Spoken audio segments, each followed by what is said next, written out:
প্রিয় দর্শক, যারাদের বয়স 40, 45, 30, 25 ইয়াং বয়সী তরুণ, তাদের মাথায় একটা জিনিস ঢুকাই দিছে বিগত শেখ হাসিনা।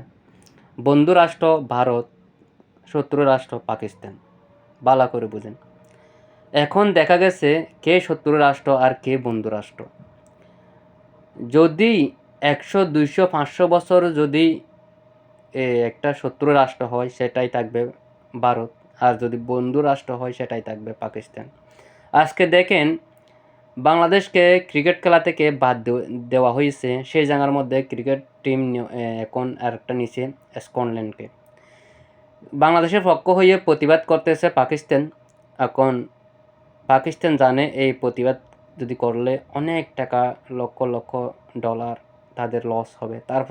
তারপরেও ক্ষতি জেনে শুনে বাংলাদেশের জন্য রিস্ক নিতেছে। দেখেন আবার এখান থেকে কে বন্ধু রাষ্ট্র কে শত্রু রাষ্ট্র।